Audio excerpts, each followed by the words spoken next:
तो आज काफ़ी टाइम के बाद मैंने पापा का बीपी और शुगर टेस्ट किया, क्योंकि मैं काफ़ी दिनों से बाहर थी और अभी मैं घर आई तो फिर हमने डिसाइड किया कि अभी हम उनका शुगर टेस्ट कर लेते हैं, देख लेते हैं शुगर की कंडीशन क्या है और कैसा है। तो सबसे पहले मैंने पूरा सेटअप किया, इसमें बहुत सारी चीज़ें थी इस किट में। और ये जो मशीन है शुगर टेस्ट करने के लिए, इसको मैंने पूरा सेट किया।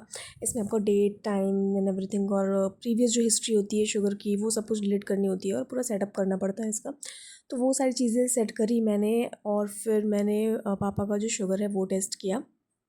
ये कुछ इस तरीके का एक नीडल आता है जिससे आपको प्रिक करना होता है, और ये अब एक मशीन में आता है जो कि काफ़ी इजी हो गया है प्रिक करना। वरना आप पहले अगर जब मैनुअली उस तरीके से प्रिक करते थे, लैंसेट वगैरह का यूज़ करते, तो वो ज़्यादा ट्रिकी होता था।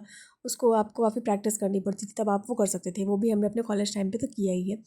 लेकिन अब ये मशीन में जो नीडल आप यूज़ करते हैं, ये ज़्यादा बेटर है। ये एकदम से प्रिक कर देता है और काफ़ी ईजी टू यूज़ हो गया है प्रोसेस। तो ये कुछ स्टेप्स होते हैं, जैसे आपको ब्लड लाना होता है, देन ये सारी चीज़ें I don't want to discuss क्या है। तो फिर हमने पापा का शुगर टेस्ट किया, और शुगर टेस्ट करते ही ये था कि क्या आएगा, शुगर कितना होगा। So almost it was a ketone high था, 168। एम्प्टी स्टमक ही आप टेस्ट करते हैं। फिर लगे हाथ हमने सोचा कि मम्मी का भी शुगर टेस्ट कर ही लेते हैं, क्योंकि उनको भी डायबिटीज़ का प्रॉब्लम है। तो उनका और शुगर जो होता है वो हमेशा ज़्यादा ही रहता है मोस्ट ऑफ़ द टाइम, तो उनका चेक करना ज़रूरी था।